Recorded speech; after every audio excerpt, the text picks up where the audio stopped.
পূর্ব বর্ধমানের ভাতার ব্লকের বিভিন্ন গ্রাম পঞ্চায়েতে ধারাবাহিকভাবে চলছে আমাদের পাড়া আমাদের সমাধান কর্মসূচি। সোমবার ভাতারের সাহেবগঞ্জ 2 নম্বর গ্রাম পঞ্চায়েতের ওরগ্রাম হাই মাদ্রাসা ও রাধামোহনপুর স্কুলে আমাদের পাড়া আমাদের সমাধান শিবিরের আয়োজন করা হয়। জনগণ নিজের এলাকার যে কোনো সমস্যা সমাধানের জন্য শিবিরে গিয়ে নথিভুক্তিকরণ করছেন। এই শিবিরে এলাকার মানুষ ঠিকঠাক পরিষেবা পাচ্ছেন কিনা তা খতিয়ে দেখতে শিবির পরিদর্শন করেন ভাতার ব্লক সমষ্টি উন্নয়ন আধিকারিক সমন্বয় গড়াই, সাহেবগঞ্জ 2 নম্বর গ্রাম পঞ্চায়েতের প্রধান প্রদ্যুৎ কুমার পাল, ওরগ্রাম পুলিশ ক্যাম্পের ইনচার্জ পার্থপ্রতিম মণ্ডল সহ অন্যান্যরা। উল্লেখ্য, প্রতিটি বুথে যে কোনো ধরনের ছোটখাটো সমস্যা সমাধানের লক্ষ্যে রাজ্য সরকার 10 লক্ষ টাকা করে বরাদ্দ করেছে, যেখানে স্কুল, আইসিডিএস কেন্দ্র, রাস্তাঘাট, পানীয় জল, নিকাশি নালা সহ যে কোনো ছোটখাটো সমস্যার সমাধান করতে পারবেন এলাকার মানুষ। আমাদের পাড়া আমাদের সমাধান শিবিরে গিয়ে সাধারণ মানুষ তাদের সমস্যার কথা লিপিবদ্ধ করবেন। জনগণের চাহিদা অনুযায়ী সেই কাজ সমাধান করা হবে। এদিন ভাতারের ওরগ্রাম হাই মাদ্রাসা ও রাধামোহনপুর স্কুলে আমাদের পাড়া আমাদের সমাধান শিবিরে মানুষের উৎসাহ যথেষ্ট লক্ষ্য করা যায়। পাশাপাশি এই শিবিরে লক্ষ্মীর ভাণ্ডার, স্বাস্থ্যসাথী, খাদ্যসাথী, বিদ্যুৎ সংক্রান্ত বিষয়সহ নানান সরকারি প্রকল্পের পরিষেবা প্রদান করা হয়। তবে রাধামোহনপুর আদিবাসী ভবন এলাকার মানুষদের জন্য বিশেষ স্বাস্থ্য পরীক্ষা শিবিরের আয়োজন করা হয়।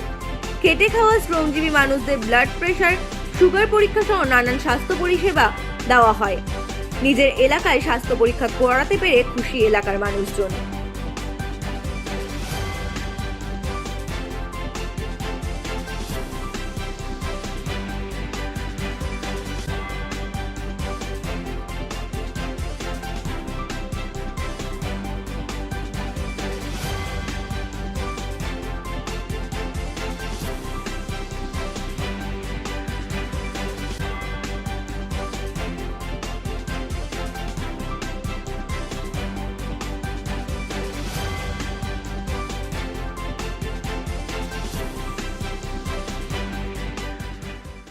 সাহেবগঞ্জ দিয়ে ওরগ্রাম মাদ্রাসায় একটা ক্যাম্প চলছে, সেখানে 2 বুথের ক্যাম্প।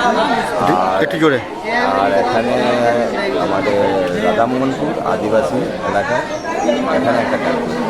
কী কী পরিষেবা এখান থেকে দেওয়া হচ্ছে? এখানে পরিষেবা বলতে মাননীয় মুখ্যমন্ত্রী যে পাড়ার সমাধানের জন্য যে 10 লক্ষ টাকা করে দিয়েছে, সেই জন্য প্রত্যেকটি মানুষ এই এলাকাটা একটু ভাতার থানা থেকে অনেকটা দূরে, তো সেই জন্য এখানে মানুষ নিজে নিজে আসছে এবং নিজেদের যা যা প্রয়োজন রাস্তাঘাট সে লেখাচ্ছে। আর এখানে আদিবাসী এলাকা বলে এই এলাকায় আমরা একটা স্বাস্থ্যের ক্যাম্প করেছি, যেখানে সুগার এবং প্রেশার মাপা হচ্ছে এবং তাদেরকে সচেতন করা হচ্ছে। তো এই 10 লক্ষ টাকা প্রতি বুথে বরাদ্দ, এটা কতটা এলাকার মানুষ উপকৃত হবে এবং এলাকার মানুষ কীভাবে নিচ্ছে এটাকে? এটা এলাকার মানুষ চরম আনন্দের সঙ্গে নিচ্ছে।